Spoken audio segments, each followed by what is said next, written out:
Hey guys, tonight we're stepping back, way back, over 1,000 years into the heart of the ancient Maya world. Imagine waking not to a jarring electronic beep, but to the gentle, insistent chirp of jungle life just beyond your simple reed walls. The air is thick with the promise of a hot, humid day, carrying the faint, mingled sense of damp earth, wood smoke, and something else, something vital. We're going to follow the journey of a substance so revered, so central to life, that it was literally worth its weight in certain things, though you probably won't survive this journey if you're used to modern comforts like, say, antibiotics or paved roads. But we'll take it slow, nice and easy. So, before you get comfortable, take a moment to like the video and subscribe, but only if you genuinely enjoy what I do here. And hey, let me know down in the comments where you're listening from tonight, and what time it is there. Now, dim the lights, maybe turn on a fan for that soft background hum, and let's ease into tonight's journey together. The first hint of dawn doesn't so much arrive as it seeps. It's a slow bleed of gray light into the dark corners of your small home, built from local materials, perhaps poles and thatch, sturdy enough against the brief, violent downpours but entirely open to the symphony of the jungle night. You stir on your woven mat, the air already warm and heavy, a stark contrast to the cool, deep shadows still clinging stubbornly inside. No need for an alarm clock here. The world itself is your timer. The roosters, the howler monkeys, the distant sounds of neighbors beginning their own day, they all serve as nature's gentle nudge. You stretch, feeling the familiar aches of a life lived close to the earth, a life of physical work under a relentless sun. There are no mirrors, no complex morning routines. A quick splash of cool water from the nearby communal well, perhaps a few moments spent arranging your simple cotton garments, and you are ready. Your day, like the days of so many others in this bustling, vibrant community nestled within the rainforest, is dictated by a single, extraordinary plant. Cacao. It is the heart of your work, the focus of your energy, the source of both sustenance and, in a way, status. You are a preparer, a craftsman dedicated to transforming the bitter beans of the cacao tree into the rich, complex substance that fuels this society. It's a role passed down through generations, a deep knowledge etched into your hands and memory. You don't just make a drink, you craft an experience, a ritual, a form of nourishment that is both physical and spiritual. The air outside is beginning to buzz now, not just with insects, but with the low murmur of village life. Smoke curls from cooking fires, the scent of masa, ground maize, mixing with the earthy smell of the jungle. Children are beginning to play, their shouts echoing lightly. You step out, feeling the packed earth cool beneath your bare feet for just a moment before the sun begins to claim it. Your tools are simple but essential: a sturdy basket, perhaps a long pole with a hook for reaching high branches, and a deep, ingrained understanding of the cacao trees themselves. Before heading to the grove, there are small morning tasks. Maybe you help your family prepare a simple meal, likely some form of maize porridge or tortillas, perhaps with beans or squash. There are no elaborate breakfasts here. Energy is needed for the work ahead, not for digesting heavy fare. The focus is on efficiency. I'm preparing mind and body for the day's central task. You check the sky, reading the subtle signs of the weather. Will it be relentlessly sunny, perfect for drying? Or are rain clouds gathering, threatening to interrupt the process? Your life is intimately tied to these natural rhythms. As you prepare to leave your dwelling, perhaps you pause for a brief moment of respect or prayer. The Maya world is steeped in spirituality, and every significant undertaking is acknowledged. The cacao tree itself is sacred, a gift from the gods, and approaching it requires reverence. This isn't just agriculture, it's a form of communion. You gather your basket, check the pole, and feel the familiar pull of the grove calling you. It's not far, just beyond the cluster of homes, where the cultivated plots meet the dense, untamed jungle. One mainstream historical fact that underscores the importance of what you do is that cacao beans were widely used as currency throughout the Mayan world and beyond. They weren't just for drinking, they were a form of wealth, used to pay taxes, buy goods, and even settle debts. Imagine trying to pay for groceries with chocolate chips today. Well, sort of like that, but way more valuable and, frankly, less likely to melt in your pouch. This economic significance meant that cultivating and preparing cacao wasn't just about personal consumption. It was about contributing to the entire financial and social structure of your community and region. A quirky or fringe tidbit that adds a layer of intrigue to this world is the fact that counterfeit cacao beans existed. Resourceful, or perhaps unscrupulous, individuals would sometimes hollow out cacao beans and fill them with clay or avocado pits to pass them off as genuine currency. So, even back then, you had to be careful about fake goods. It makes you wonder about the ancient equivalent of quality control, or if there were official bean inspectors. Probably not, you just learned to spot a dud through experience, or maybe a quick bite test, though biting your money seems a bit counterproductive. Stepping out fully into the morning air, the sounds of the village are clearer now. The rhythmic thud of metates, grinding stones, from other homes signals that some are already processing maize or other ingredients. The air is humid, thick with the scent of earth and vegetation, a constant reminder of the powerful natural world that surrounds and sustains you. You might exchange a few words with a neighbor also heading out to their plots, perhaps discussing the ripeness of the pods or the forecast. Community is woven into the fabric of daily life, and shared knowledge is key to survival. As you walk towards the edge of the village, where the cultivated areas begin, you pass by other activities. Someone is perhaps weaving cotton, another shaping pottery, children are chasing small animals. It's a self-sufficient world, where every skill is valued and necessary. Your role as a cacao preparer is particularly respected, however. You hold the key to a substance that is not only a valuable commodity, but also a vital component of religious ceremonies and social gatherings. It's a responsibility you carry with pride. Historians still argue whether access to the highest quality cacao drinks was strictly limited to the elite, or if variations were available to different social strata. While the most potent, heavily spiced versions were likely reserved for rulers, priests, and nobles, it's possible that simpler, less concentrated forms of the drink, perhaps mixed with more water or maize, were accessible to a wider population, maybe for special occasions or as a daily energy boost for laborers. Your work contributes to this complex social dynamic, providing the raw material for all these potential uses. The path towards the grove is worn smooth by countless feet over generations. It winds slightly, taking you away from the immediate sounds of the village and deeper into the embrace of the trees. The light filters through the canopy, dappling the ground. The air grows cooler, shaded by the leaves overhead. This is where your day truly begins, among the very source of your craft. The cacao trees, with their distinctive pods growing directly from the trunk and branches, stand waiting. You can already feel the anticipation building. The selection of the pods is the critical first step, the foundation for everything that follows. The success of your day, the quality of the drink you will eventually produce, all starts here, with the careful, practiced eye and hand selecting the very best nature has to offer on this particular morning. The path opens up, and you find yourself surrounded by the cacao grove.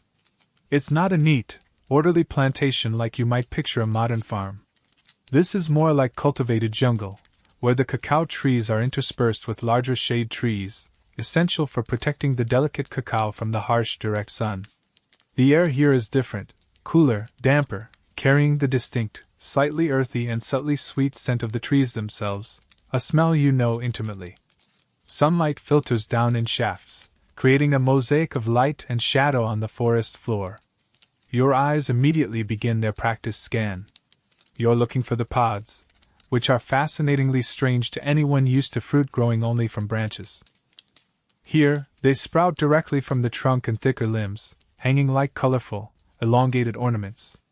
They come in a surprising array of hues: deep green, vibrant yellow, fiery orange, sometimes even reddish or purplish. It's like a natural Christmas tree, if Christmas trees also grew your money and daily sustenance. But not just any pod will do. Selecting the ripe ones is crucial. Pick too early, and the beans inside won't have developed their full flavor potential. Pick too late, and they might be overripe, possibly attracting pests or starting to spoil. It's a skill honed over years, passed down from elders. You walk slowly, your gaze moving up and down the trunks and branches. You're looking for that specific change in color, often a shift from green to yellow or orange, depending on the variety, and a certain firmness to the touch. A ripe pod will yield slightly when pressed but won't be soft or mushy. It should also feel heavy for its size, full of developing beans. You might gently tap a pod. There isn't a specific sound you listen for, not like thumping a watermelon, but the feel of the tap, the slight vibration, tells you something about the density inside.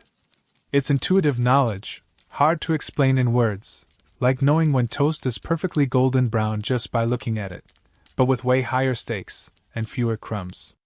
You reach out, your fingers brushing against the waxy, ribbed surface of a promising candidate. Yes, this one feels right. Many pods are within easy reach, but others hang tantalizingly high up. This is where your pole comes in. It's a simple tool, often just a long, sturdy stick with a notch or a hook at the end. You maneuver it carefully, hooking the stem of the ripe pod and giving it a firm, but gentle, tug or twist. You don't want to damage the branch or knock off unripe pods nearby. It requires precision and patience. Sometimes, a particularly stubborn pod might resist, or you might have to try a few angles. When it finally detaches, it falls with a soft thud onto the leaf-littered ground, or ideally, into your waiting hand or basket if you can position yourself just right. This isn't like modern harvesting machines. It's one by one, a slow, deliberate dance with the trees. As you work, you're acutely aware of the life buzzing around you. Insects crawl on the bark, birds flit through the canopy, and you might occasionally spot a lizard or even a small mammal. The jungle is always present, a powerful, living entity. You learn to coexist, to move with respect through its domain. Maybe you offer a quiet word of thanks to the tree as you take its fruit. Everything in this world is interconnected, and gratitude is a form of acknowledging that web. You continue your rounds, moving from tree to tree, your basket slowly filling with the colorful bounty. Each pod represents potential, the potential for sustenance, for trade, for ritual. You know exactly how many pods you need to collect today to yield enough beans for the batch you plan to prepare. It's a calculation based on experience, estimating the yield per pod, which can vary slightly. It's like trying to figure out how many potatoes you need for dinner just by looking at them, except if potatoes were also your savings account. One mainstream historical fact about Mayan cacao cultivation is that they often grew multiple varieties of cacao trees in the same grove, as well as intercropping them with other useful plants like maize, beans, squash, and fruit trees. This polyculture approach helped maintain soil fertility, provided shade, and created a more resilient ecosystem less susceptible to widespread disease or pest outbreaks compared to monoculture farming. It was ancient sustainable agriculture, long before anyone used that term. A quirky or fringe tidbit related to the pods themselves is that some Maya communities believed that the cacao tree was guarded by a supernatural being, and that certain rituals or offerings were necessary before harvesting the pods to ensure a good yield and avoid offending the spirit. While not universally practiced, it speaks to the deep spiritual connection the Maya had with this plant and the world around them. Imagine having to appease a tree spirit just to get your morning chocolate fix. Historians still argue whether specific cacao varieties were cultivated exclusively for the elite, or whether different types were simply grown based on regional suitability and preference, with the quality of the final drink being more dependent on the preparation method and added ingredients. Was there a royal blend of beans, or was it all about the spice mix? The answer likely lies somewhere in the complex interplay of agriculture, economy, and social structure. The weight of the basket grows steadily heavier, a satisfying feeling of productive work. You check the sky again. The sun is climbing higher now, its rays beginning to penetrate more directly where there are gaps in the canopy. It will be hot work later, especially by the roasting fire. But for now, in the relative cool of the grove, the focus remains on the careful selection, the vital first step in the long process of transforming these colorful pods into the dark, precious substance. You spot a particularly large, perfectly colored pod high up on a thick branch. It looks like a prime specimen. You position your pole, extending it upwards, feeling the weight and balance of the tool in your hands. You hook the stem, pull gently, success. The pod detaches cleanly, and you catch it deftly before it hits the ground. It feels solid and heavy, promising a good yield of beans. A small victory in the quiet heart of the grove. Soon your basket is full, or you have collected the necessary amount for the day's work. You take one last look around the grove, mentally noting which pods might be ready for harvesting in the coming days. You feel a sense of connection to this place, to the trees that provide your livelihood and contribute so much to your community's well-being. It's more than just a job, it's a stewardship. Hoisting the basket onto your back or shoulder, you begin the walk back towards your working area, likely near your home or a communal space. The weight is substantial, a physical reminder of the value you carry. The sounds of the jungle begin to recede slightly as you approach the edge of the cultivated area again, and the familiar, comforting sounds of the village start to return. The next stage awaits, opening these pods and beginning the transformation. Back from the grove, your basket heavy with the colorful pods, you head towards your workspace. This might be a designated area near your home, perhaps a shaded spot with a smooth patch of ground or a raised platform. You set the basket down, the pods tumbling slightly as it settles. Now comes the messy, but satisfying, part, cracking them open. You grab a pod, feeling its weight and firmness. The outer shell is tough, almost woody, and you need a tool to break through it. A small stone axe, a sturdy wooden mallet, or even just a well-placed whack against a larger stone can do the job.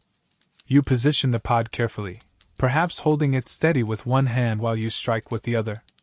Thwack, the shell cracks, often cleanly down the middle, revealing the treasure inside. It's not always a perfect split. Sometimes you have to pry it open or give it another tap. It's a simple action, repeated over and over, a rhythm developing as you work through the pile of harvested pods. As the pod splits, your senses are immediately engaged.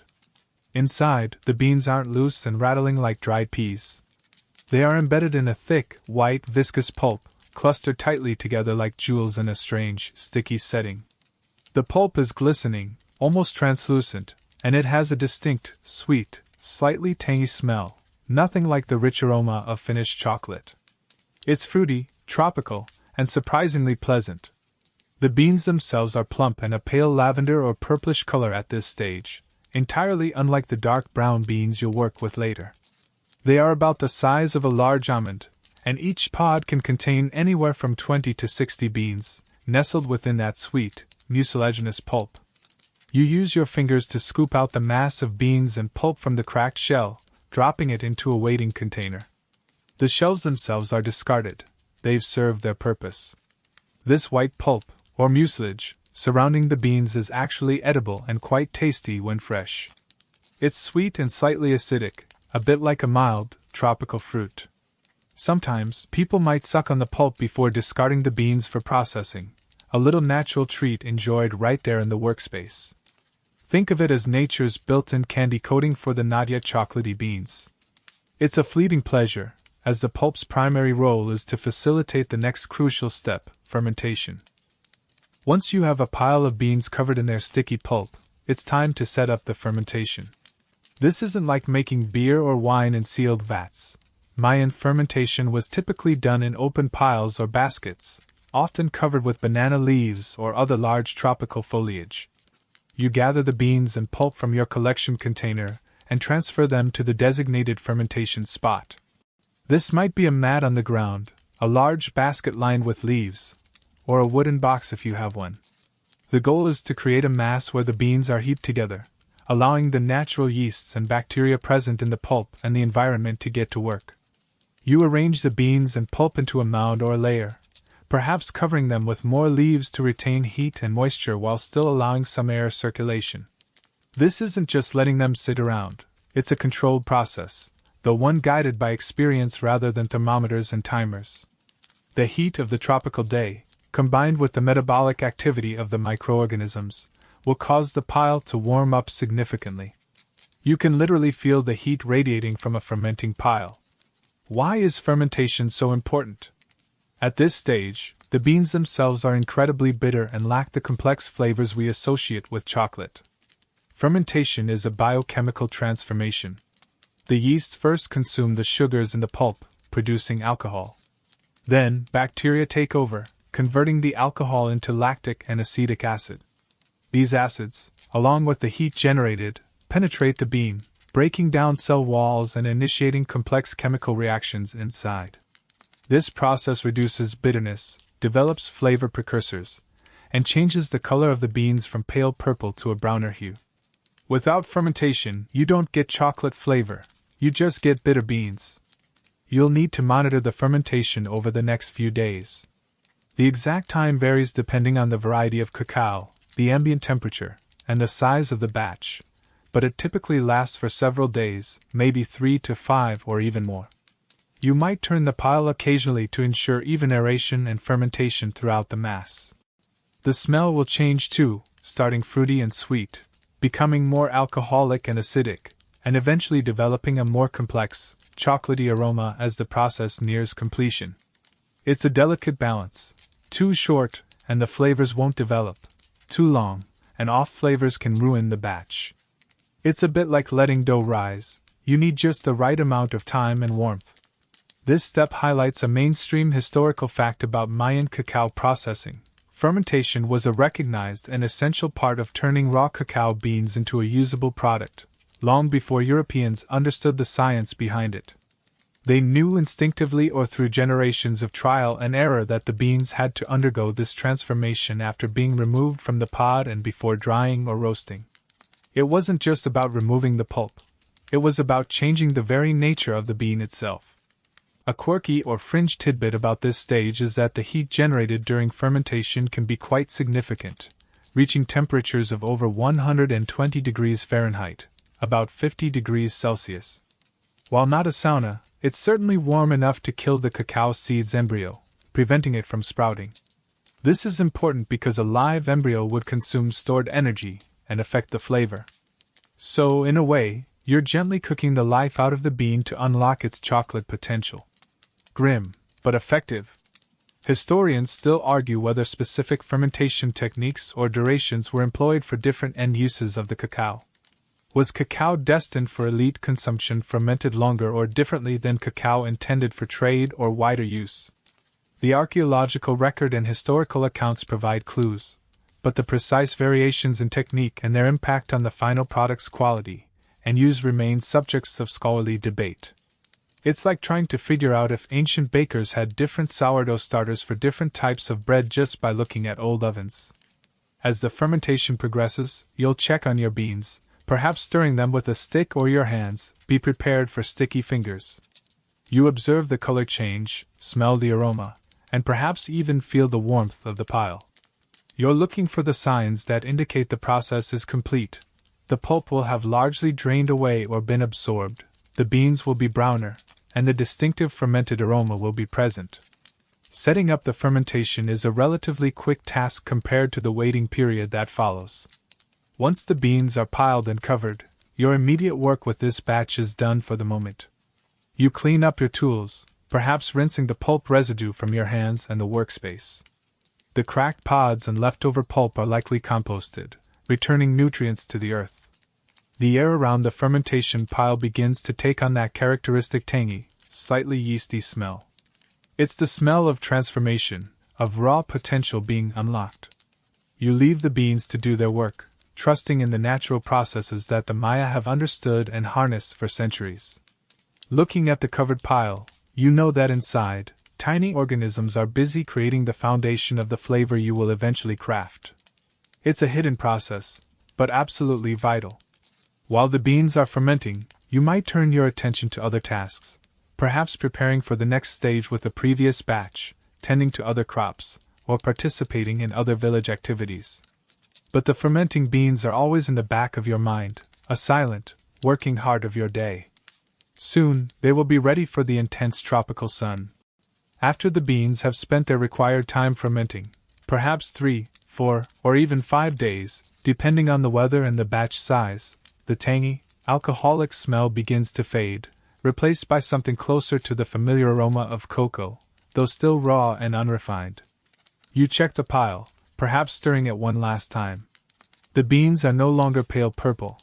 They've deepened in color to a reddish brown or even a light chocolate brown. The pulp has mostly disappeared, drained away or absorbed. They feel less sticky now, though still damp. They're ready for the next crucial step, drying. Drying is essential for several reasons. First, it halts the fermentation process. If the beans remain wet after fermentation is complete, they can quickly become moldy or develop off flavors. Second, reducing the moisture content is vital for preservation. Properly dried beans can be stored for extended periods without spoiling, which is necessary for trade and ensuring a supply throughout the year, not just during harvest season. Think of it like drying herbs or fruits today. It's all about making sure they last. You gather the fermented beans and carry them to your drying area. This is typically an open, sunny spot. It might be a specially prepared mat woven from reeds or palm leaves, spread out on a cleared patch of ground, or perhaps a raised platform made of wood or stone, which helps with air circulation and keeps pests away. The key is direct exposure to the powerful tropical sun. Carefully, you spread the beans out in a thin, even layer. You don't want them piled high. The goal is to maximize the surface area exposed to the heat and air. As you spread them, you might pick through, removing any bits of leftover pod shell, clumps of stubborn pulp, or beans that look damaged or molded. It's a quality control step, ensuring only the best beans make it to the next stage. The sun immediately begins its work, beating down on the spread-out beans. This is where the weather plays a critical role, perhaps even more so than during fermentation. A sudden downpour can ruin a batch of drying beans, washing away valuable compounds, encouraging mold, or simply setting back the drying process significantly. You are constantly watching the sky, reading the clouds. If rain threatens, you need to quickly gather the beans into piles and cover them with mats or leaves, or scoop them all up and bring them indoors if possible. It requires vigilance. You can't just leave them out and forget about them like leaving laundry on a line in a modern dryer. Throughout the day, you'll need to tend to the drying beans. This involves raking or turning them periodically. This ensures that all sides of the beans are exposed to the sun and air, promoting even drying and preventing moisture from accumulating on the underside, which could lead to mold. You might use a wooden rake, a flat piece of wood, or even your bare hands, though the beans can get quite warm. It's a repetitive, almost meditative task, moving the beans back and forth, watching their color deepen slightly as they dry. The drying process can take several days, again depending on the humidity and the intensity of the sun. You're looking for a specific moisture level. The beans should feel hard and brittle. When you break one open, it should snap cleanly and look uniform inside, not moist or rubbery. This isn't something you measure with a fancy gadget. It's learned through touch, sight, and sound, the snap. It's a subtle art, knowing exactly when they are done. While the beans are drying, the aroma in the air around your workspace changes again. It's still got that fermented tang, but the raw bitterness is starting to subside, and the first hints of a more complex, chocolatey scent begin to emerge. It's a promising smell, a sign that the transformation is progressing well. One mainstream historical fact about Mayan cacao drying is that they often used large, flat areas like courtyards or specialized drying mats made from local materials. These areas were chosen for their exposure to the sun and often elevated to improve air circulation and drainage, showing a sophisticated understanding of how to utilize their environment for processing. It wasn't just throwing beans on the ground, it was a purposeful setup. A quirky or fringe tidbit related to drying is the belief in some Mesoamerican cultures that lightning strikes could cook or improve cacao beans, making them more potent or desirable. While not a standard drying method, thankfully, dodging lightning while tending your beans sounds like a terrible job. It highlights the mystical connection many cultures had with the plant and the powerful natural forces they saw influencing its properties. Maybe they thought the beans got a little zap of divine energy. Historians still argue whether different drying methods or durations were used for beans intended for different purposes or qualities of drink. Did beans destined for high-status rituals get a slower, more controlled drying? Or was it simply a matter of getting them dry as efficiently as possible for storage and trade? The archaeological evidence is sparse, and interpretations vary, leaving the precise nuances of ancient drying protocols open to debate. As the days pass, you continue your routine, spreading the beans in the morning sun, turning them periodically throughout the hot hours, and gathering or covering them in the evening or when rain clouds loom. It requires patience and diligence. You are at the mercy of the weather, a humbling reminder of how much your life is governed by natural forces. There are no climate-controlled drying rooms here, just you, the sun, and the beans. You might notice small animals or birds showing interest in the drying beans. Keeping them protected is another part of the task. Perhaps you have nets or covers you can use, or maybe a watchful eye is enough. Every bean is valuable, a potential unit of currency or a component of a sacred drink.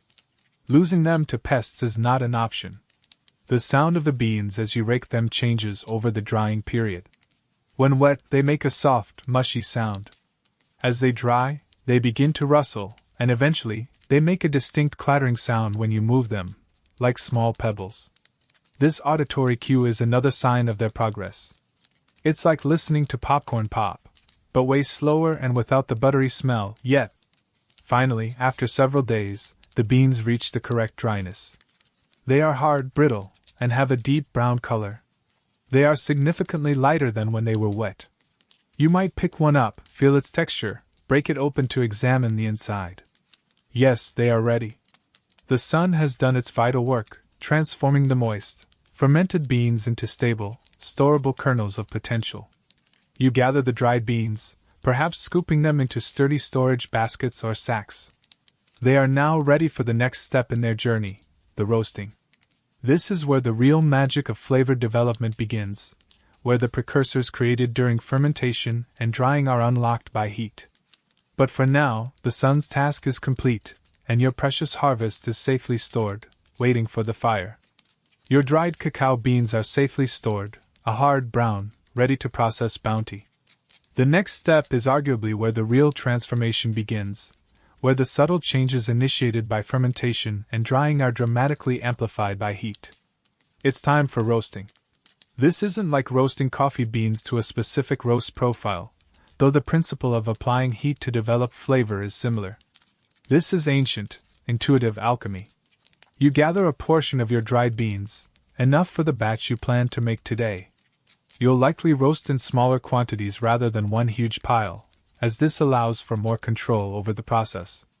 You head to your roasting area, which might be a simple fire pit or a raised hearth.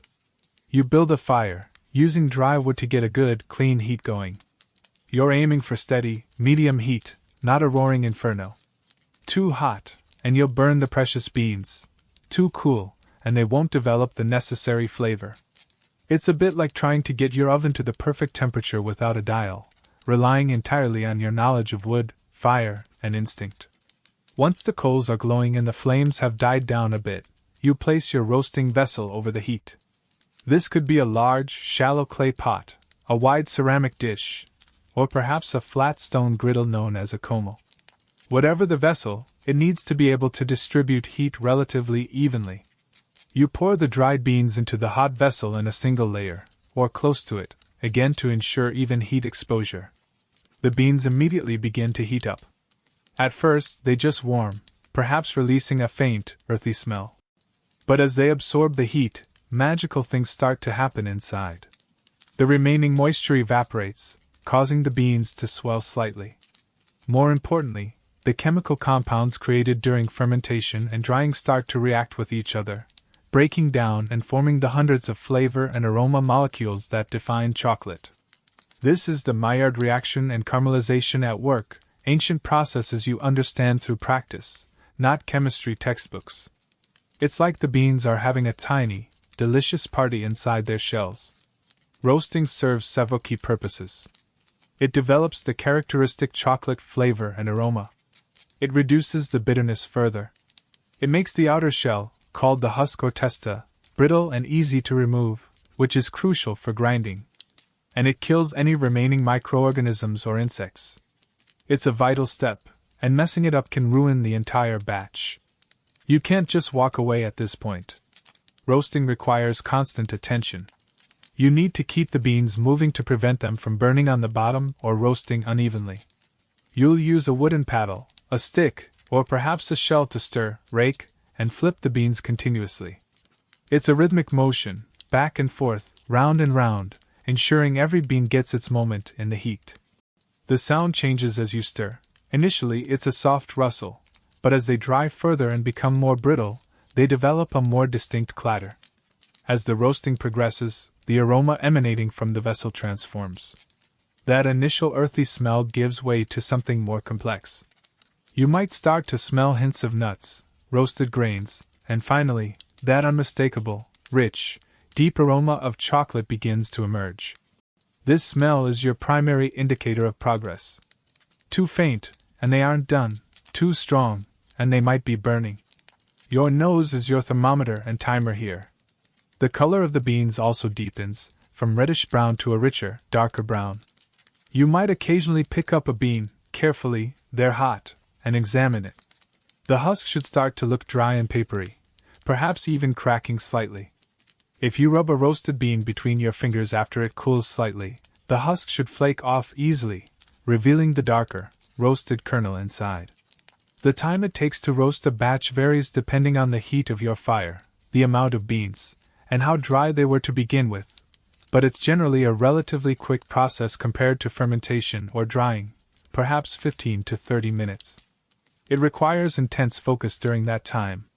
A moment's distraction could mean the difference between perfectly roasted beans and a pile of burnt, useless charcoal.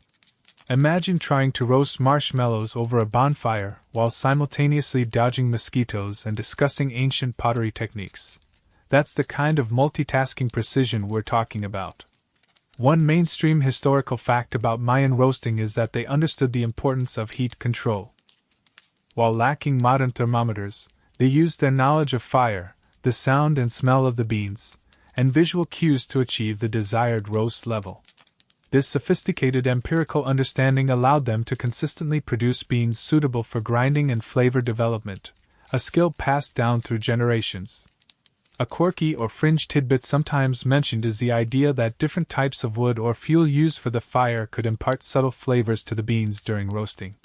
While hard to verify archaeologically, it's plausible that the smoke or heat from certain woods might have left a trace, much like smoking foods today.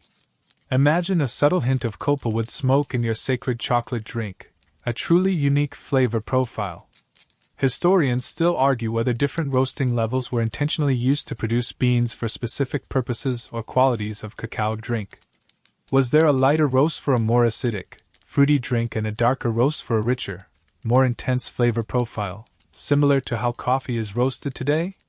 Or was the goal simply to achieve a standard, usable roast level for all beans? The archaeological evidence of roasting vessels can't tell us the precise temperature or duration used, leaving the nuances of ancient roasting preferences open to interpretation. As the beans near completion, the clattering sound becomes sharper, the aroma is rich and intoxicating, and the husks look ready to flake off. You know they are done. You quickly remove the vessel from the heat, or carefully scoop the beans out onto a cooling surface, perhaps another mat or basket. Spreading them out helps them cool down quickly and stops the roasting process. You don't want them to continue cooking in their own residual heat. As the beans cool, they become harder and the husks become even more brittle. The rich chocolatey aroma fills the air around your workspace. It's a deeply satisfying smell, the culmination of days of work and waiting. These roasted beans, or nibs, once the shell is removed, are now ready for the next step, grinding.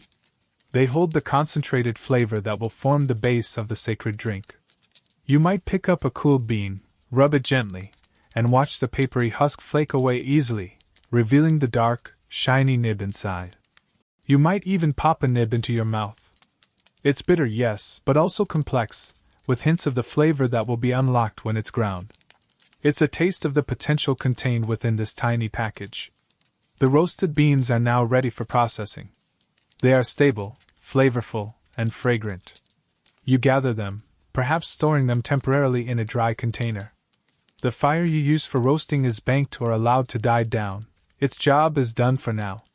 The workspace smells wonderfully of roasted cacao, a clear sign that you've successfully navigated another critical stage in the journey from pod to paste. The matate and mano await, ready to unlock the richness held within these transformed beans. The roasted beans are cooled now, sitting in a basket, their dark, brittle husks clinging loosely to the precious nibs inside. They smell incredible, a deeply satisfying aroma of pure, potential chocolate. But before you can grind them, you need to get rid of those papery husks. This process is called winnowing, and it's another step that requires a practiced touch. You take a small amount of roasted beans in your hands or a shallow basket. The goal is to separate the light, flaky husk from the heavier, dense nib. You can do this by gently rubbing the beans between your hands or against a rough surface, which helps loosen the husks. Then, the classic method, you toss the beans lightly into the air, letting the wind, or a gentle puff of your own breath, carry away the lighter husks while the heavier nibs fall back into your container. It takes a bit of finesse. Too strong a toss and you lose nibs, too weak and the husks don't separate. It's a bit like trying to separate sprinkles from sand without using a sieve, just relying on gravity and air currents. You repeat this process until the beans are mostly free of husks, leaving behind the dark, broken pieces of roasted cacao, the nibs. Now, the real work begins. You move to the grinding area, where your matate and mano await. These are your most important tools, the heart of your craft. The matate is a large, heavy stone slab, typically volcanic rock, with a concave surface, worn smooth and deep over generations of use. The mano is the grinding stone, a thick, heavy cylinder or bar of the same volcanic rock, designed to be held with both hands and rocked back and forth across the matate. These aren't just tools, they are heirlooms, imbued with the history of countless batches of cacao ground before yours. Their weight and texture are intimately familiar to your hands. You place a handful of the cleaned cacao nibs onto the matate. The stones are usually heated first, perhaps by placing them near the fire you used for roasting. This is crucial because cacao nibs are rich in fat, the cocoa butter. Grinding them cold would be incredibly difficult, resulting in a dry powder. Heating the stones helps to melt the cocoa butter as you grind, transforming the solid nibs into a liquid paste. It's like magic, turning crunchy bits into smooth richness just with heat and friction. You grip the mano firmly with both hands, position it on the nibs on the matate, and begin the work. It's a back and forth motion, pressing down with your weight as you push the mano across the stone. Scrapey, scrapey, scrapey. The sound is distinct, a rhythmic grinding that signals the transformation in progress. Initially, the nibs are stubborn, resisting the pressure, skittering a bit across the stone. You have to work them, breaking them down into smaller and smaller pieces. As you grind, you constantly gather the material back into the center of the matate with your hands or a small tool, ensuring all the pieces are subjected to the grinding action. The heat from the stone, combined with the friction of the grinding, starts to release the cocoa butter. The dry, granular nibs begin to clump together, becoming oily and pasty. You continue the rhythmic motion, pushing and pulling, applying steady pressure. It's physically demanding work, requiring strong arms and a steady back. Your muscles burn, but there's a deep satisfaction in the process. The texture on the matate changes dramatically as you grind. From hard, crunchy bits, it becomes a coarse meal, then a gritty paste, and finally, a smooth, glossy liquid, molten chocolate. The heat of the stone keeps it in this liquid state, flowing and pooling slightly on the matate's surface. You use the mano to smooth it out, working every last bit of grit until the paste is completely uniform and silky. It takes time and patience, perhaps an hour or more depending on the batch size and your skill. You might pause occasionally to scrape the paste off the mano and the edges of the matate, adding it back to the main grinding area. The aroma during grinding is intense and wonderful. As the cocoa butter melts and the cell walls of the bean are broken down, the full, complex fragrance of the roasted cacao is released into the air. It's richer and more potent than the smell of the roasted beans alone. It fills your workspace, a reward for the physical effort. It smells of deep chocolate, maybe with hints of nuts or earth, depending on the beans and the roast. It's the smell of pure, unadulterated cacao. One mainstream historical fact about Mayan chocolate preparation is the use of the matate and mano. These grinding stones were fundamental tools found in households and workshops throughout Mesoamerica for processing various foodstuffs, but they were absolutely essential for transforming roasted cacao beans into the liquid paste used to make the drink. The design of the metate, with its concave surface, was specifically adapted for grinding, allowing the material to collect in the center for efficient processing. A quirky or fringe tidbit related to the metate is the idea that the stones themselves could hold spiritual significance. Some communities performed rituals to bless their grinding stones, believing they were essential partners in the transformative process of turning raw ingredients into sustenance. The deep wear on ancient metates sometimes gives them almost sculptural forms, perhaps reinforcing the idea that they were more than just tools, but objects with their own history and presence. Imagine having to say good morning to your grinding stone before you start work. Historians still argue whether the fineness of the grind varied significantly depending on the intended use of the cacao paste. Was cacao destined for elite consumption ground to a much smoother, finer consistency than cacao used for trade or everyday consumption?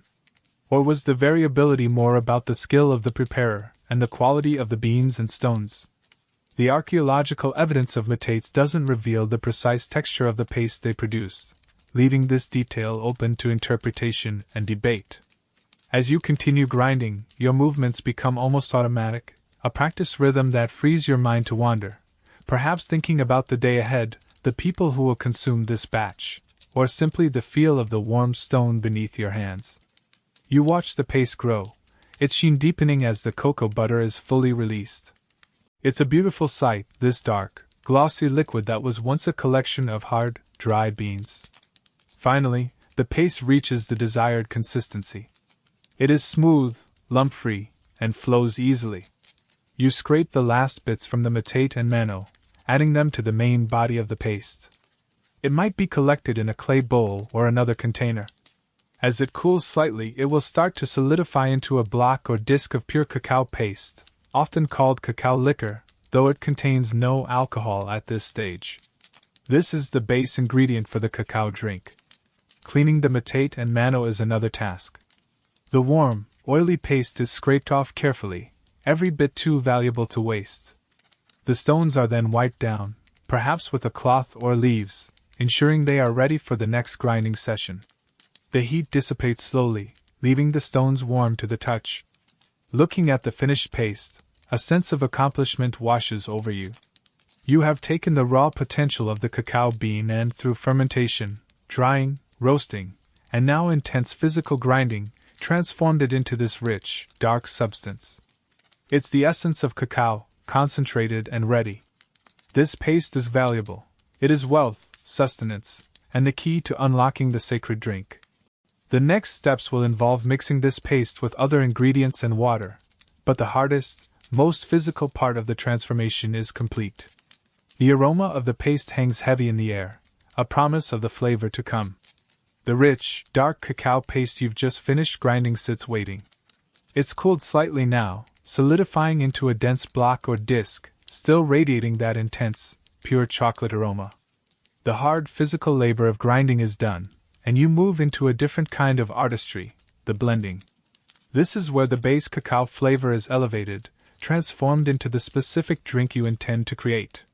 Pure cacao paste is potent, but it's the additions that give the Mayan drink its characteristic complexity, and, often, its kick. Think of this stage like being an ancient mixologist, but instead of fancy cocktails, you're crafting a sacred, invigorating elixir. The ingredients you choose aren't just for flavor. They often carry symbolic meaning and medicinal properties.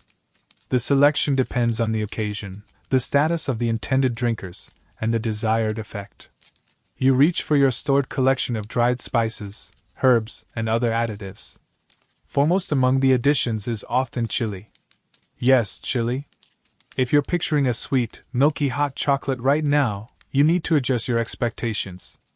Mayan cacao drinks were rarely, if ever, sweetened with sugar, which wasn't available in the region, and often contained a significant amount of heat.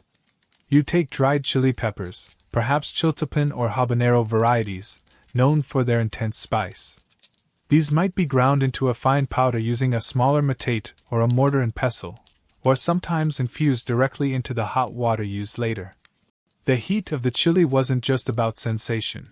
It was believed to enhance the effects of the cacao, making the drink more invigorating and potent. It's the original energy drink, but with a serious spicy kick.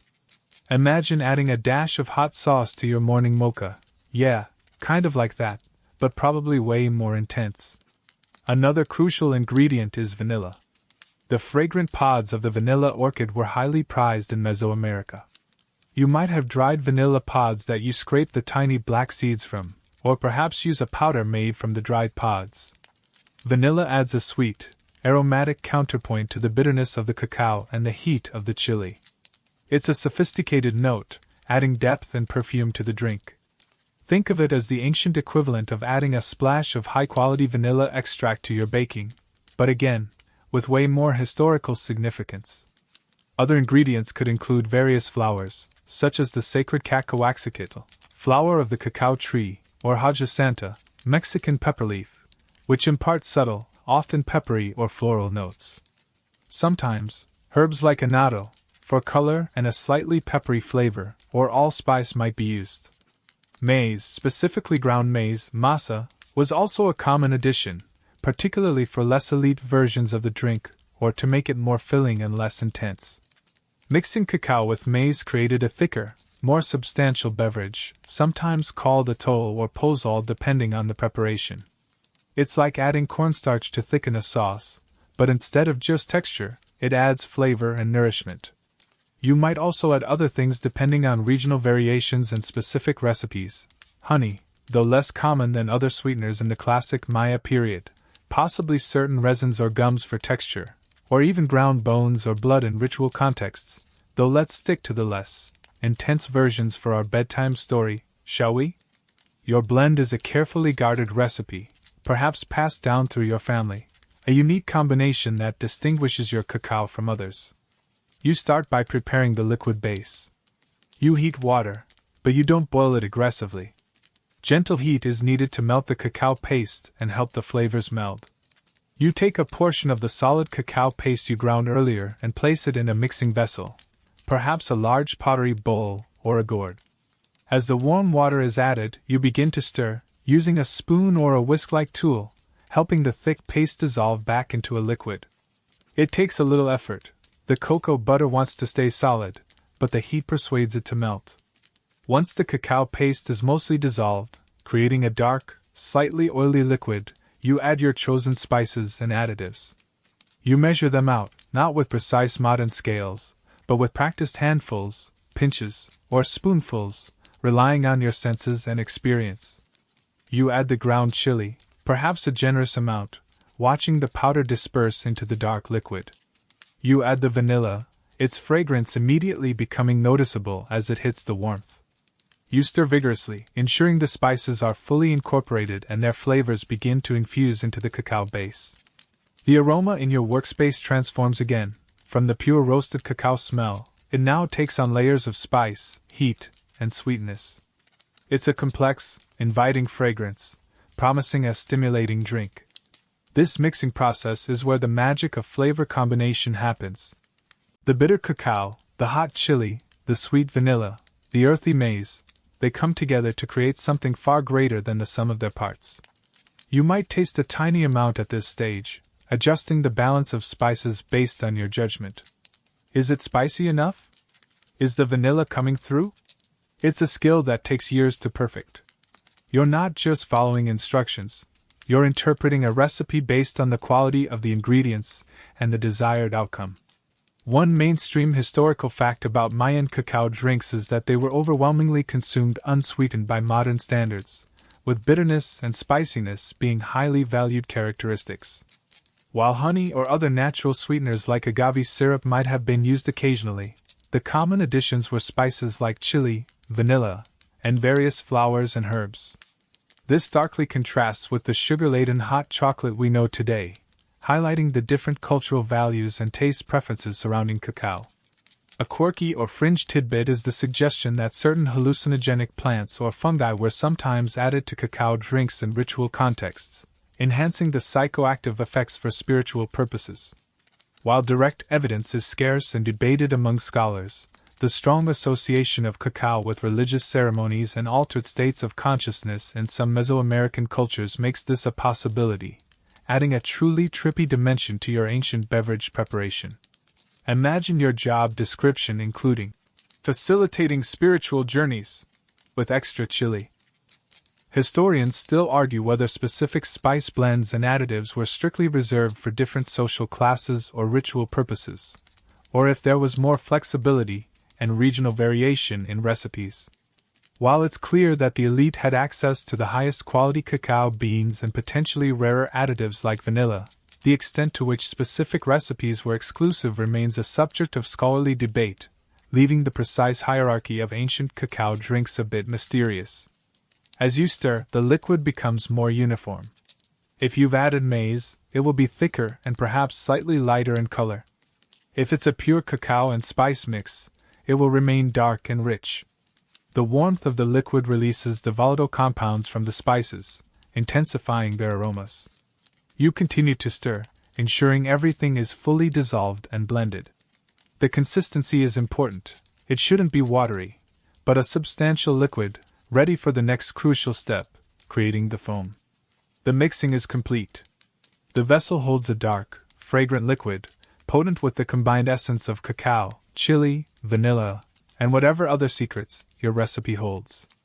It smells invigorating, a complex perfume that speaks of rainforests, ancient rituals, and skilled craftsmanship. You clean your stirring tools, perhaps scraping off any clinging paste back into the bowl. The mixture is ready, but it's not yet the finished drink. It lacks the signature element that made Mayan cacao drinks so distinctive, the frothy head. That comes next through a process that is as much performance as it is preparation. Your mixing vessel holds the dark, potent liquid, the heart of the cacao drink, infused with chili, vanilla, and other carefully chosen spices. It's warm, fragrant, and ready. But it's not finished. Not by a long shot.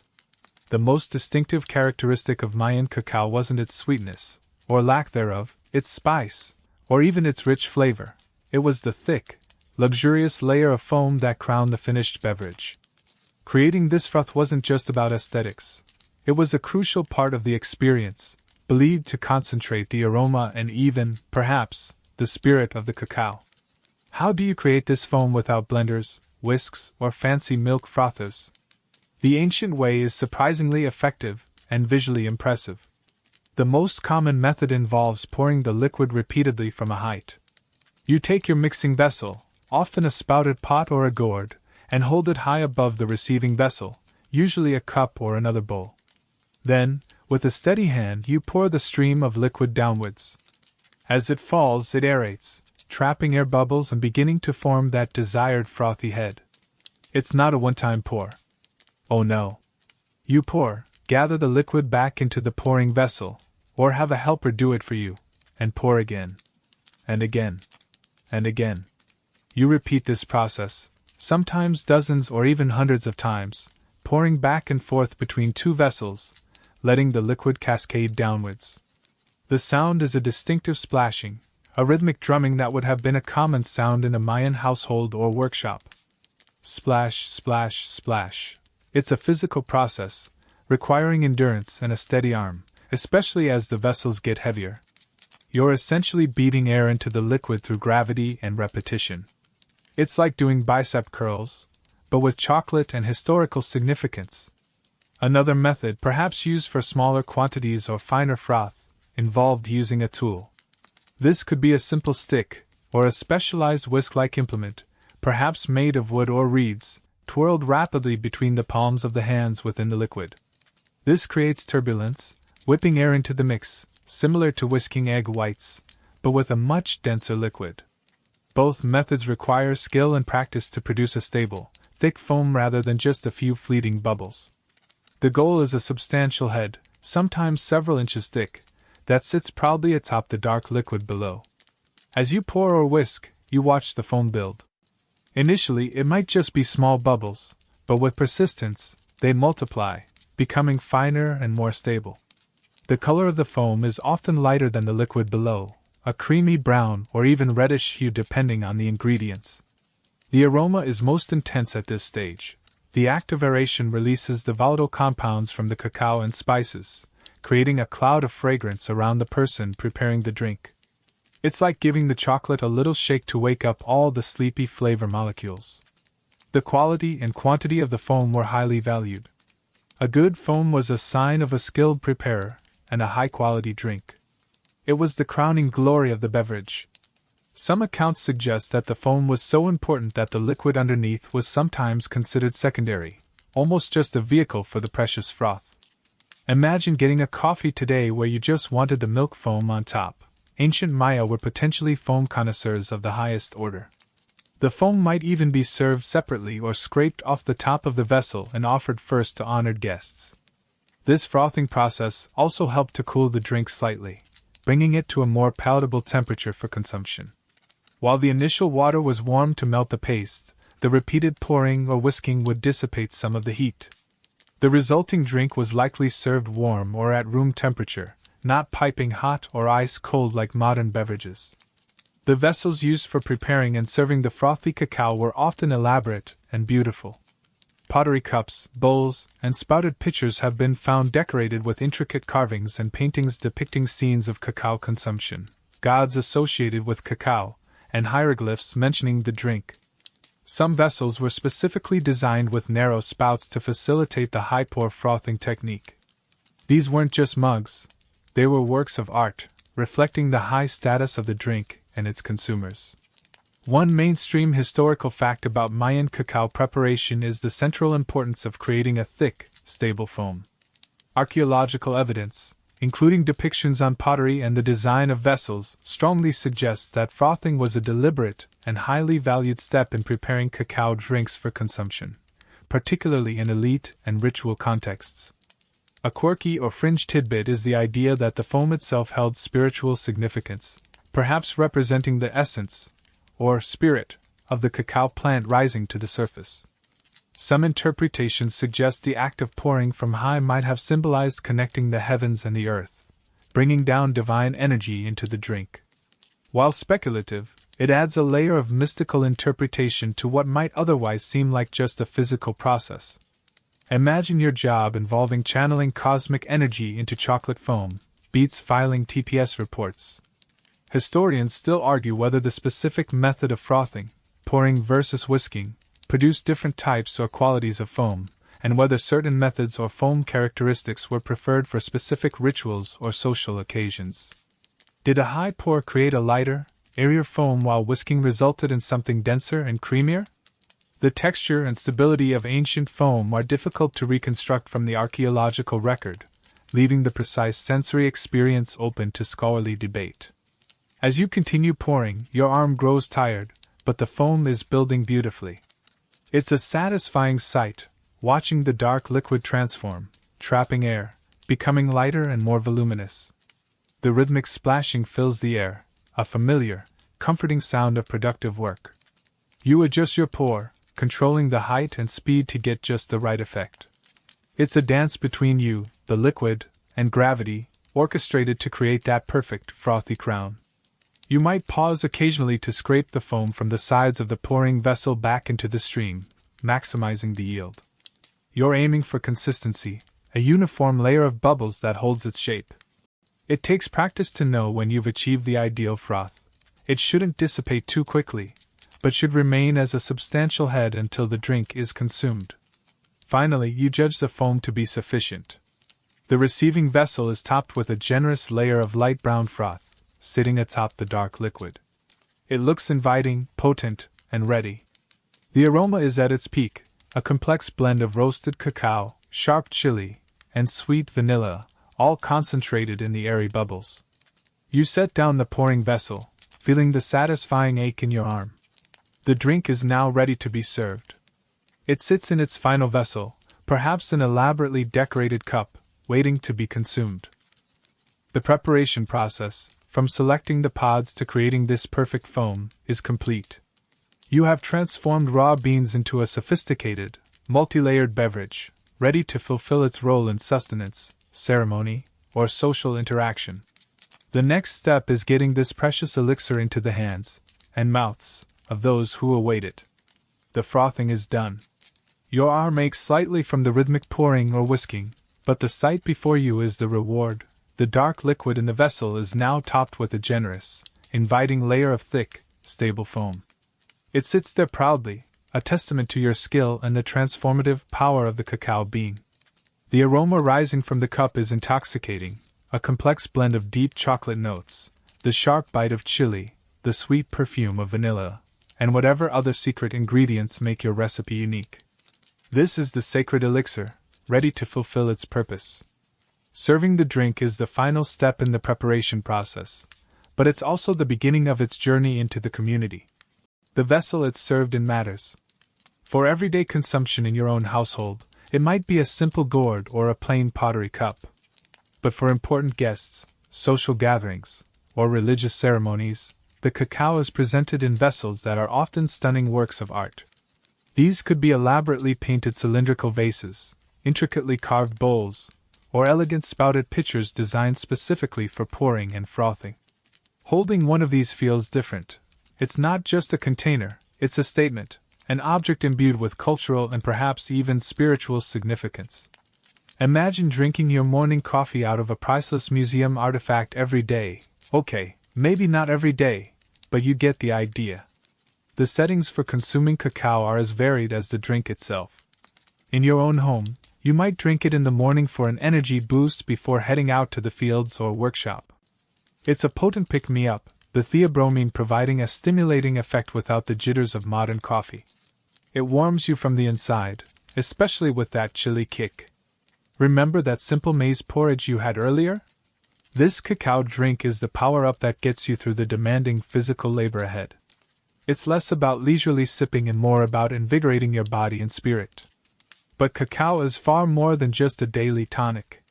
It is central to social interaction. At gatherings, feasts, and celebrations, cacao flows freely, or as freely as such a valuable commodity can flow.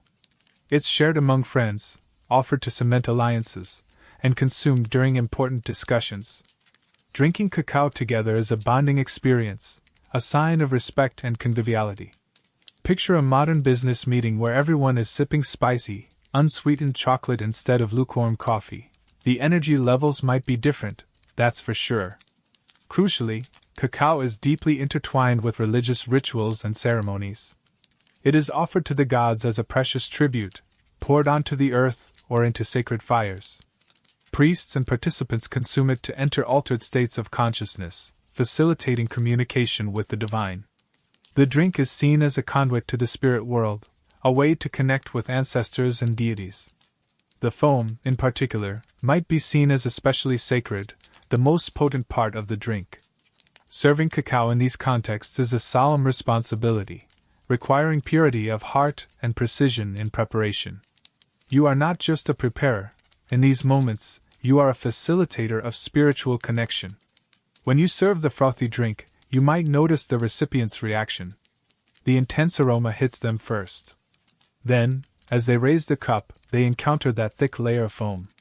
The texture is key, it's airy yet substantial, a delightful contrast to the liquid below. The taste is a revelation if they haven't had your particular blend before. The initial bitterness of the cacao is present but balanced by the warmth of the spices. The chili provides a significant heat that builds on the tongue and warms the body. The vanilla, if used, adds a fragrant sweetness that lingers. It's a complex, challenging, and incredibly stimulating flavor profile, worlds away from the sugary sweetness of modern chocolate. It's the kind of drink that makes you sit up and pay attention, not when you idly sip while scrolling through ancient TikTok. The effect of the drink is noticeable. The theobromine is a stimulant, increasing alertness and focus. The chili further enhances circulation and provides a sensation of warmth and energy. It's a potent combination, making the drinker feel more alive, more capable, perhaps even more eloquent or insightful. This is why it was so valued for long journeys, intense physical tasks, and intellectual or spiritual pursuits. It's the ancient equivalent of drinking a quad-shot espresso with extra cayenne pepper, but way more culturally significant, and probably served in a much cooler cup. One mainstream historical fact about Mayan cacao consumption is that it was typically served warm or at room temperature, not hot like modern hot chocolate, or chilled like iced beverages. The goal was to keep the cocoa butter melted and the spices infused, and the frothing process helped bring the temperature down from the initial warming stage to a palatable level for drinking. A quirky or fringe tidbit sometimes mentioned is the practice in some areas or rituals of serving the foam separately or offering it first to the most important person present. This further emphasizes the high value placed on the froth, suggesting it was considered the most concentrated and potent part of the drink, a privilege to consume. Imagine someone at a party just scooping the foam off everyone's drinks before they got a sip. Rude today, potentially a sign of respect back then. Historians still argue whether access to cacao drinks, especially the high-quality, heavily spiced, and frothy versions, was strictly limited to the elite classes or if variations of the drink were accessible to different social strata for different occasions. While it's clear that rulers and nobles consumed cacao regularly, and in elaborate settings, the extent to which commoners might have had access to simpler cacao preparations for special events or as a form of sustenance remains a subject of scholarly debate, leaving the precise social stratification of ancient chocolate consumption a bit fuzzy. Your role as a preparer means you contribute directly to these various aspects of Mayan life. You provide the daily energy boost, the social lubricant, the ritual offering, the elite indulgence. Your skill directly impacts the quality of these experiences. A well-prepared, perfectly frothed cup of cacao reflects positively on you and your household. A poor batch, perhaps lacking sufficient foam or balance in spices, would be a disappointment, a wasted opportunity for connection or communion. As you serve the drink, whether to a family member, a village elder, or a priest, you feel a sense of pride in your work. You have taken the raw gift from the sacred tree and transformed it, through skilled labor and ancient knowledge, into this powerful elixir. The recipient takes the cup, perhaps cradling it in their hands, appreciating the warmth and the exquisite craftsmanship of the vessel. They might inhale the aroma deeply before taking the first sip. Watching someone drink your cacao is a moment of quiet satisfaction. You see their reaction to the flavor, the warmth, the spice. You know you have provided them with something valuable, something that will energize them, connect them, or elevate them. It's more than just a beverage, it's a link to the earth, the gods, and the community. The cup is drained, perhaps with an appreciative nod or a word of thanks. Your work for this batch is complete. The drink has been served, ready to play its role in the unfolding day or the solemn ceremony. You've served the frothy elixir, watched its recipient take that first potent sip. You know the immediate impact of the drink, the warmth, the spice, the subtle buzz of energy. But the significance of what you've just prepared extends far beyond that single cup, reaching into the very fabric of Mayan society. Cacao is not merely a beverage here, it is wealth, status, and the lifeblood of the economy. Imagine a world where your money grows on trees. That's essentially the reality you inhabit. Cacao beans, specifically the dried, processed ones like those you just roasted and ground, function as a widely accepted form of currency. They are used to pay taxes, settle debts, purchase goods in the market, and even pay laborers. When you finish preparing a batch of paste or dried beans, you're not just creating a drink ingredient, you're literally manufacturing money. This makes your role as a skilled preparer incredibly important, placing you higher on the social ladder than, say, someone who just grows corn. No offense to corn farmers, but you can't exactly buy a fancy jade necklace with a handful of kernels, can you? The value of cacao beans wasn't fixed like modern currency, but fluctuated based on factors like supply, harvest yields, demand, feasts, rituals, trade, and quality. High quality, well fermented, and properly dried beans were worth more than inferior ones. Your skill in preparing the beans directly affects their value as currency. A meticulously prepared batch means you can acquire more valuable goods or services in exchange. It's like getting paid more for being really good at your job, but your job involves turning beans into money. Pretty neat, right? This economic system based on cacao facilitated trade over long distances. Merchants would transport dried cacao beans from the lowlands where they were grown to regions where they couldn't be cultivated, exchanging them for goods like jade, obsidian, feathers, or pottery. The beans were relatively lightweight compared to other potential trade goods, and their high value-to-weight ratio made them ideal for long-distance commerce. Think of them as the ancient Mayan equivalent of gold bricks, but organic and slightly more perishable. Your work, therefore, contributes directly to this extensive trade network. The beans you process might end up far from your village, financing the acquisition of exotic goods that enrich the lives of rulers and commoners alike. You are a vital node in a complex economic web that spans across city-states and regions. Beyond its function as currency, cacao consumption was a powerful indicator of social status. While some simpler forms might have been accessible to a wider population, remember that debate from earlier sections? The high-quality, heavily spiced, and frothy versions were largely the domain of the elite, rulers, nobles, priests, and wealthy merchants. Drinking cacao in an elaborate vessel during a public ceremony or feast was a visible display of wealth, power, and privilege.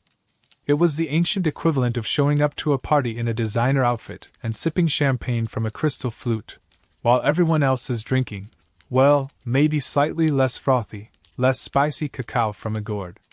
Your skill in preparing these high-status drinks directly serves the elite. Providing them with perfectly crafted cacao enhances their prestige and reinforces their position in society. You might even be commissioned specifically by a noble household or a temple to prepare cacao for a significant event, a sign of your reputation and the importance of your craft. This connection to the elite could also provide you with a degree of status and perhaps access to resources or protections not available to everyone. Paying taxes was often done in kind, and cacao was a common form of tribute demanded by rulers and city-states. As a preparer, you might be responsible for processing a certain amount of cacao to fulfill your household's or community's tax obligations. This reinforces the idea that cacao wasn't just for personal use or trade. It was a fundamental part of the political economy. Imagine filing your tax return by sending in a bag of high-quality chocolate chips. If only it were that delicious today. One mainstream historical fact that solidifies cacao's economic importance is its widespread use as currency throughout the classic and post-classic Maya periods, as well as among other Mesoamerican cultures like the Aztecs. Historical accounts from the time of the Spanish conquest document the use of cacao beans for exchange, and archaeological findings of cacao beans in storage vessels in elite contexts further support their value and role in the economy. A quirky or fringe tidbit related to cacao's value is the existence of detailed records, particularly from Aztec sources, but likely applicable to Maya trade practices, specifying how many cacao beans were required to purchase various items. For instance, a rabbit might cost 10 beans, a slave around 100 beans, and the services of a prostitute could cost 8 to 10 beans. This level of price specificity highlights just how formalized and integrated cacao currency was into daily economic transactions. So yes, you could literally buy almost anything with chocolate money. Historians still argue whether cacao beans were used as a universal currency like modern money, or if they functioned more as a high-value commodity primarily used for larger transactions and tribute, alongside other forms of exchange like barter or other valuable goods. Was it the equivalent of using gold coins for everything, or more like using precious gems for significant purchases? The degree to which commoners regularly used cacao beans for small, everyday transactions remains a subject of scholarly debate. Your role as a preparer places you squarely within this complex economic and social landscape.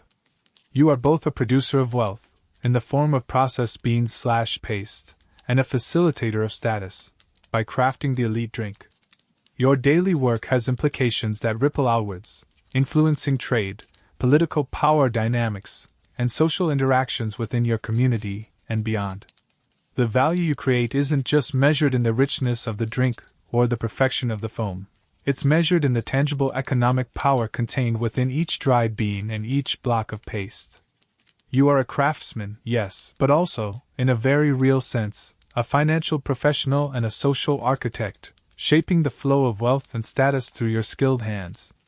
As you clean up after serving the drink, perhaps storing the remaining paste, you are handling wealth.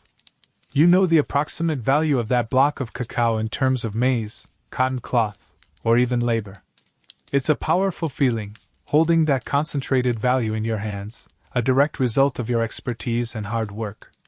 The simple brown paste is more than just food, it is potential for trade, for tribute, for elevated status, and for connecting with the divine. Your job is about transforming a plant into a product, but that product is the cornerstone of this society's economy and a key symbol of its social hierarchy. The rustle of dried beans, the sheen of the paste, the froth on the finished drink, these are not just sensory details.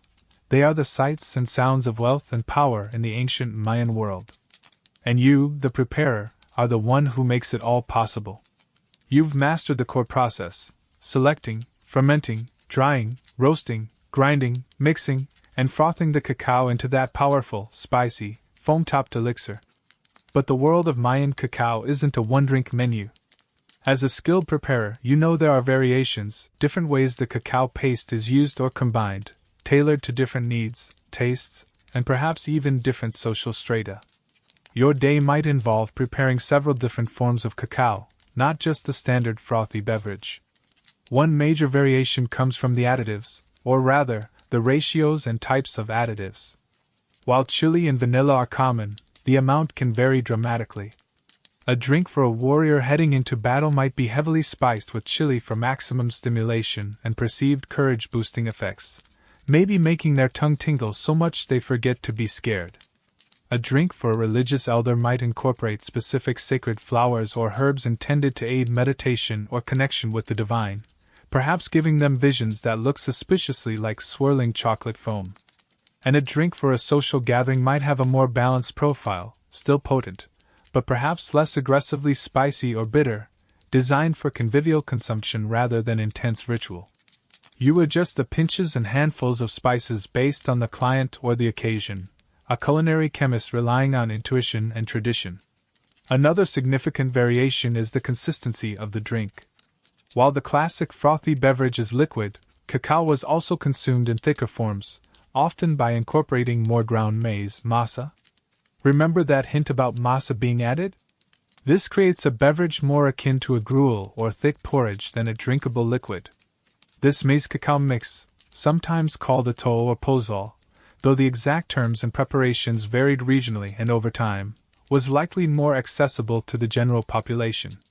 It was more filling, providing both energy from the cacao and carbohydrates from the maize.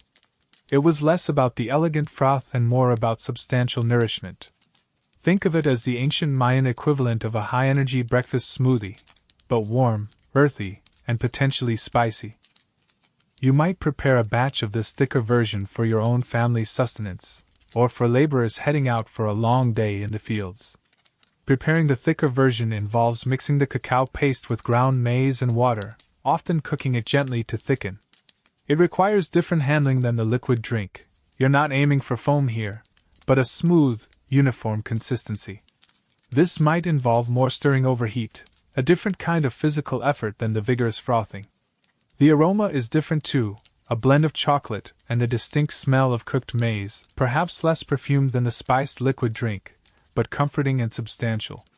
Beyond drinks, the cacao paste itself could be used in other ways, though perhaps less commonly in the classic period than later. While not chocolate bars as we know them, those require significant added sugar and different processing, the pure cacao paste could be consumed directly. It would be intensely bitter and oily, a potent shot of cacao essence. It might be mixed with other ingredients like honey, if available, or ground seeds to form small, edible balls or cakes. These weren't candy. They were more like concentrated energy bites or medicinal preparations. Imagine trying to eat a spoonful of unsweetened baking chocolate mixed with a tiny bit of honey. That's probably closer to the experience. It's hard to imagine snacking on these while binge-watching ancient pottery-making tutorials. Sometimes, cacao paste was used in savory contexts, perhaps incorporated into sauces or stews, though evidence for this in the classic Maya period is less clear than in later Mesoamerican cultures like the Aztecs, who famously used it in dishes like mole. Still, the potential was there for cacao to be more than just a beverage ingredient. It was a versatile substance, its potent flavor and stimulating properties applicable in various culinary and medicinal ways. One mainstream historical fact about Mayan cacao consumption is the variety of forms it took, ranging from thin, frothy liquids to thick, maize-based gruels. This highlights that chocolate was not a single, standardized product but a category of preparations adapted to different social classes, occasions, and nutritional needs. The thick maize cacao drinks were particularly important as a staple foodstuff for ordinary people. A quirky or fringe tidbit is the suggestion that solid blocks of cacao paste were sometimes impressed with seals or markings, perhaps indicating their origin, quality, or even representing an early form of branding or currency certification. While the primary form of currency was individual beans, these marked blocks might have been used for larger transactions or stored as concentrated wealth, like carrying around a giant, really bitter chocolate coin with a king's face on it. Historians still argue whether the thick, maize-based cacao drinks were exclusively consumed by commoners as a daily staple, while the pure, frothy, spiced liquid was reserved for the elite and ritual contexts, or if there was more overlap, with different social groups consuming variations of both depending on the specific occasion or their individual wealth. Did the elite ever slum it with a cacao smoothie, or was that strictly peasant fuel? Your skill extends to preparing these variations. You know the right ratio of masa to cacao for a thick, satisfying drink. You know how to incorporate different spices and herbs to achieve specific flavors or effects. You understand that the physical techniques change. Less pouring, more stirring for the thick versions, perhaps different whisking methods for different foam textures. It's not just one recipe, it's a repertoire, a deep understanding of how to work with this precious ingredient to meet diverse demands. Preparing a batch of the thick maize cacao drink feels different from making the frothy elixir. It's less about elegance and performance, no high-pour spectacle here, and more about practicality and nourishment. The smell is earthier, heartier. The texture is substantial, promising fullness. It's a different kind of satisfaction, providing fuel for hard work rather than stimulation for ritual or social display. As you work on these variations, perhaps grinding maize on a separate metate or stirring a thick mixture over a low fire, you appreciate the versatility of the cacao tree. It provides not just a luxury good and currency, but also a source of daily sustenance in combination with other staple crops. Your role connects you to both ends of the social spectrum, providing the high-status drink for the elite and the nourishing gruel for the common folk. The different vessels used for these variations also reflect their purpose. Thick drinks might be served in simpler, wider bowls, easy to scoop from. The elegant, spouted vessels are reserved for the frothy liquid. The tools you use might vary too, different stirring implements, different grinding stones for maize versus cacao. It's a reminder that even within the world of cacao, there's a diversity of practice and purpose. Your expertise encompasses all of these. You are a master of cacao in its many forms, able to transform the raw bean into whatever the community, the temple, or the noble household requires. This adaptability makes you an even more valuable member of society, capable of contributing to both the daily survival and the peak ceremonial life of your people. The aroma of your workspace shifts throughout the day, reflecting the different preparations underway, from the pure roast, to the spiced liquid, to the earthy maize blend. It's a fragrant symphony of your versatile craft. You've seen how the cacao bean, from its raw state to its frothy final form, is a substance of incredible versatility and value. But your work doesn't happen in isolation. You are a part of a vibrant, interconnected community, and cacao, in all its forms, is woven deeply into the fabric of daily life here. Your role as a preparer isn't just a personal craft, it's a contribution to the collective rhythm and well-being of the village. Step out of your workspace and into the heart of the community. The sounds and smells are a constant reminder of the many hands working together. You hear the rhythmic thud of other metates, perhaps processing maize for tortillas or tamales. You see weavers at their looms, creating the cotton cloth that is another essential commodity. Potters are shaping clay, farmers are heading out to their fields with hoes and planting sticks, children are playing games passed down through generations. Everyone has a role, a skill that contributes to the self-sufficiency of this place nestled within the demanding jungle environment. Your place in this tapestry is unique and highly valued. You are one of the keepers of the cacao's secrets, the alchemists who transform the bitter bean into precious currency and potent drink. While many households might process small amounts of cacao for their own consumption or immediate trade, your skill and perhaps larger-scale operation make you a specialist, someone others rely on. If a noble household needs a large quantity of high-quality cacao for a feast, or if the community needs to gather tribute for the regional ruler, your expertise is called upon. Cacao facilitates daily interactions in countless ways. You might exchange a block of your freshly ground paste for a measure of maize from a farmer, or for a new piece of pottery from a craftsman. The dried beans themselves are constantly changing hands, used to pay for goods and services within the village market that pops up periodically. It's a tangible representation of value, easily counted and universally desired. Imagine trying to negotiate the price of a chicken using seashells or something less standardized. Cacao beans make trade much smoother, like having a reliable currency, but one you can also drink if you get thirsty. Social gatherings are marked by the presence of cacao. Feasts celebrating a good harvest, weddings, birth ceremonies, or simply coming together after a period of hard work, these occasions call for the special drink. You might be asked to prepare a large batch, ensuring there is enough frothy elixir to go around, at least for those of appropriate status. Sharing a cup of cacao is a sign of hospitality and respect. Passing the elaborately decorated vessel from hand to hand, everyone partakes in the stimulating, flavorful drink, strengthening bonds and solidifying relationships. It's the ancient Mayan equivalent of everyone gathering for a celebratory toast with a fancy, slightly burning, energy drink. The communal fields surrounding the village might include shared plots of cacao trees, or individuals might tend their own family groves. Harvesting, fermentation, and drying might involve cooperative labor, with neighbors helping each other during peak season. While the final stages of preparation, roasting, grinding, mixing, are often done by skilled individuals like yourself, the earlier steps sometimes involve broader community participation. This shared effort reinforces social ties and ensures that everyone benefits from the bounty of the cacao trees. It's like a community garden, but the produce is literally money and sacred ritual juice. The rhythms of your work are tied to the rhythms of the community.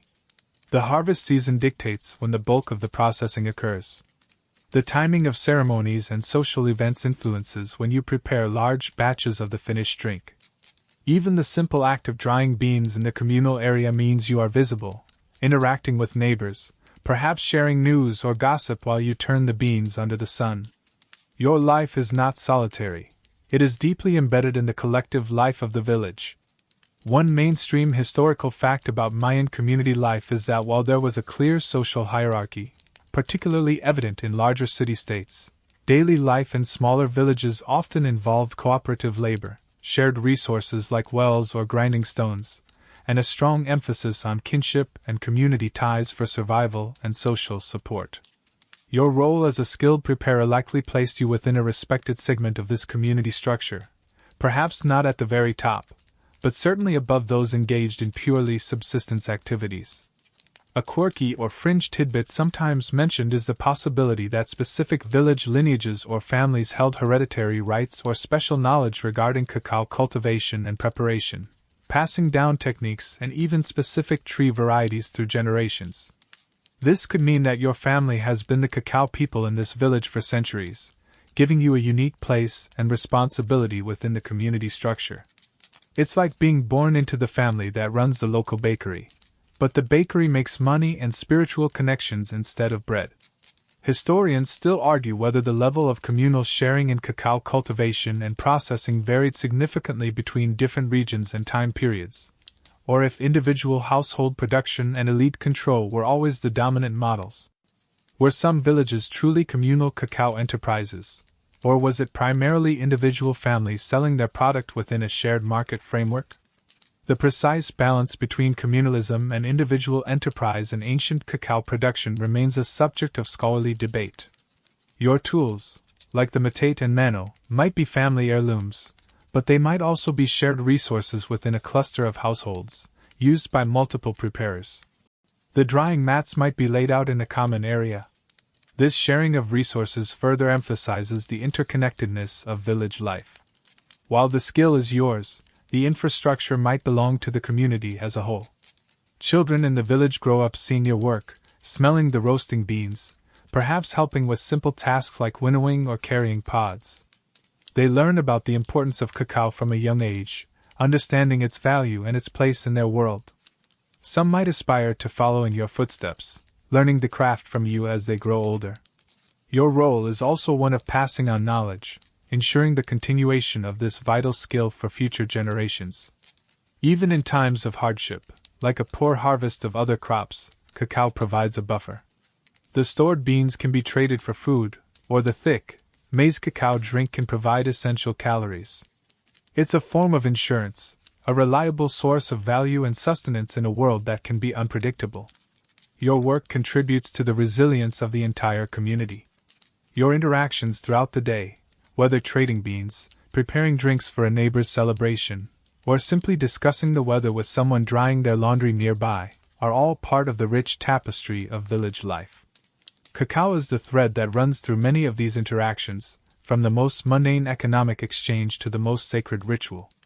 As the sun begins to set, casting long shadows across the village, you see neighbors returning from their fields, smoke rising from cooking fires, the sounds of evening settling in.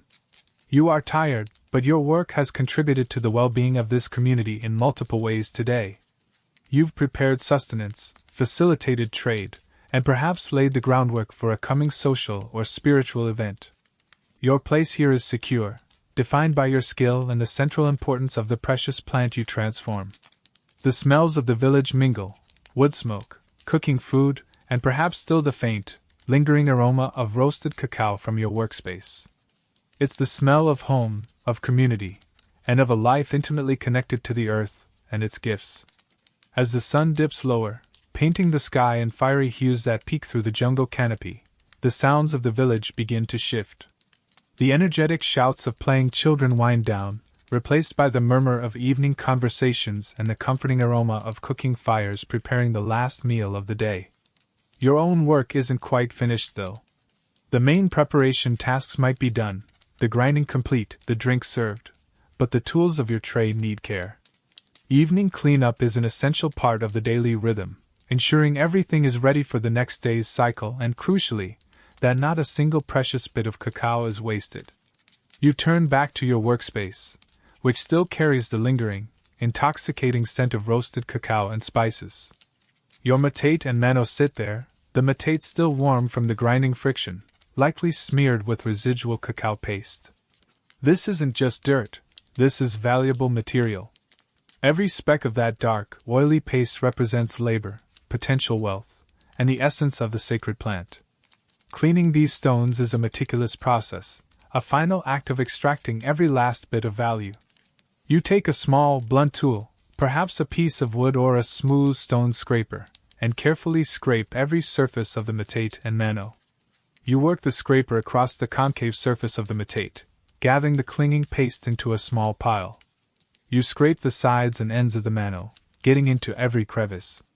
It's painstaking work, requiring patience and a steady hand. You don't want to damage the stone, but you also don't want to leave any precious cacao behind. This scraped paste, while maybe not enough for a whole serving, is still valuable. It can be added to the next batch, or perhaps saved for a quick, potent bite later. It's like finding loose change in your couch cushions, except the change is delicious and slightly bitter. Once the bulk of the paste is scraped off, you might wipe down the stones with a damp cloth or some rough leaves, cleaning away the last smears of cocoa butter and pigment. The stones need to be clean and dry before being stored, especially in this humid climate where mold can take hold quickly. A clean matate is ready for the next day's grinding, its smooth surface waiting to transform more beans. A dirty one could potentially contaminate the next batch or, even worse, attract pests that might chew on the valuable residue.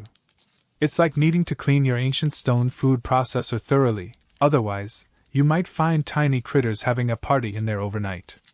Your other tools also need attention. The vessels you used for mixing and frothing must be rinsed out. Even the residue clinging to the sides of a cup holds value. You might rinse them with a small amount of water, collecting the diluted cacao liquid to be added to a less potent drink, or perhaps just drunk directly as a simple, warm cacao rinse. The drying mats need to be shaken free of any leftover husks or bits of bean and perhaps wiped down and stored safely away from the damp night air and potential pests. The basket you use for harvesting needs to be emptied and stored. All the tools are gathered, cleaned, and put in their designated place, perhaps a dry corner of your home or a storage shed. Taking care of your tools is essential for their longevity and for the quality of your work. A well-maintained matate can last for generations, a legacy in stone. This meticulous cleanup, especially the scraping of every bit of paste, highlights a mainstream historical fact about Mayan life. Resourcefulness and the avoidance of waste were paramount. In a world where every calorie, every valuable commodity, was the result of significant labor and was subject to the whims of nature, wasting anything was simply not an option. Every part of the cacao process, from the edible pulp to the last smear of paste on a grinding stone, had potential value and was treated with respect. A quirky or fringe tidbit sometimes mentioned is that the act of cleaning the matate and mano after grinding could sometimes be accompanied by small rituals or quiet words of thanks to the stones themselves, acknowledging their role in the transformation of the cacao. While not a universal practice, it speaks to the deep respect many cultures had for the tools that provided sustenance, seeing them as partners in the work rather than just inanimate objects. Imagine saying, "Thank you," to your blender after making a smoothie. Maybe we should bring that back? Historians still argue whether the task of cleaning the cacao preparation tools fell solely to the preparer, or if it was considered a less skilled chore shared among household members, perhaps even done by children or lower status individuals. Was the master preparer the one meticulously scraping the matate, or did they supervise others doing the cleanup? The division of labor in ancient households, particularly around specialized tasks like cacao preparation, remains a subject of scholarly debate, leaving us wondering who got stuck with the ancient equivalent of dish duty. As your workspace becomes tidy, tools cleaned and stored, a sense of closure settles over you. The physical tiredness of the day's work, the walking to the grove, the cracking of pods, the intense labor of grinding, the repetitive motion of frothing, is setting in. Your muscles ache, your hands feel rough from handling stone and beans. But there is also a deep satisfaction that comes from a day well spent, transforming raw materials into valuable products. You move from the workspace towards your home. The air is cooling slightly, the humidity still present but less oppressive than midday. Inside, your family might be finishing their evening meal, simple fare, perhaps maize and beans, providing essential calories after a day of labor. You wash your hands and face, rinsing away the dust and residue of cacao processing. The water is cool and refreshing, a simple luxury. Joining your family for the evening meal is a transition from the demands of work to the comforts of home and connection. There might be quiet conversation, sharing the day's events.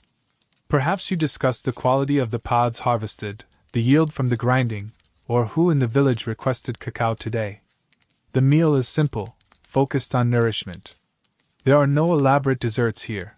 The richest treat of the day was likely the cacao drink itself, consumed earlier for energy or ritual.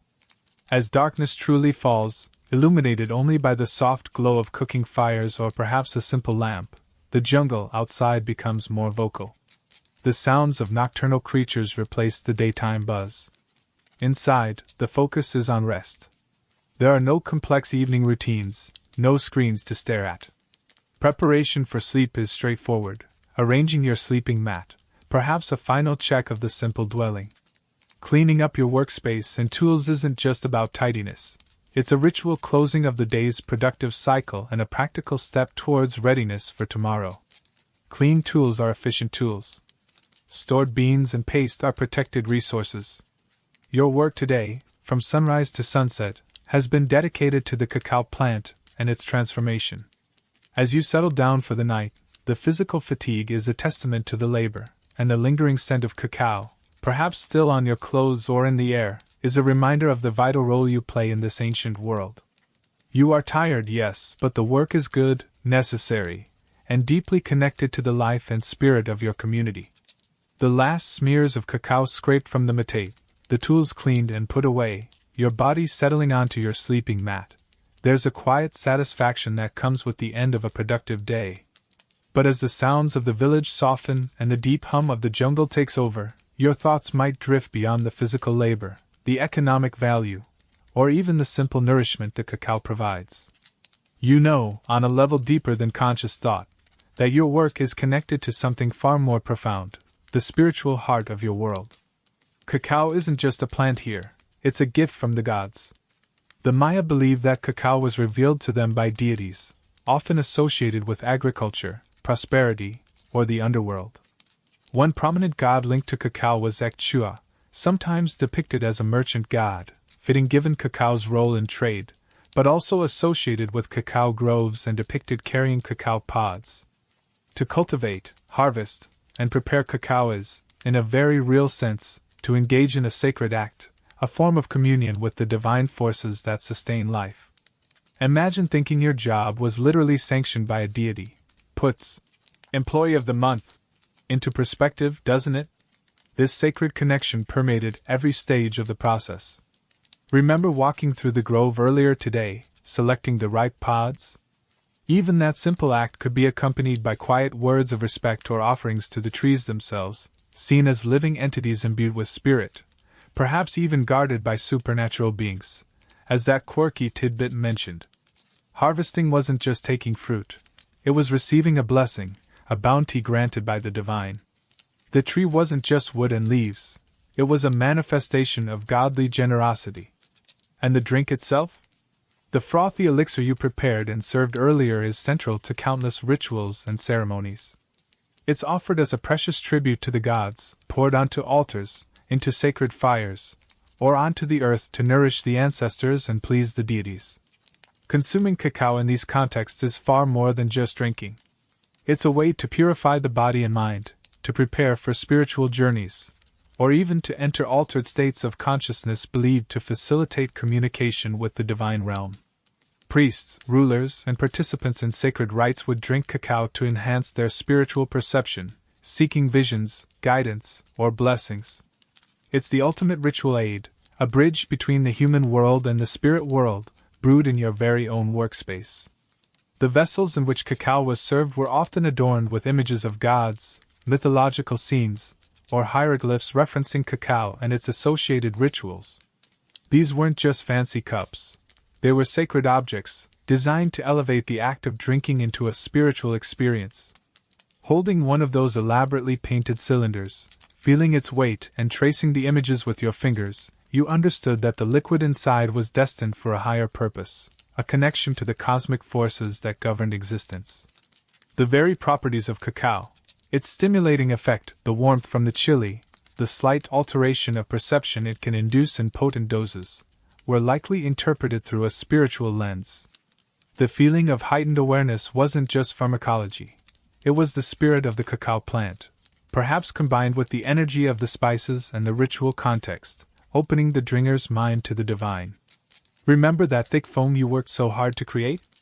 Some beliefs held that the foam itself was the most sacred part, the essence of the cacao rising to the surface, capturing its spiritual power.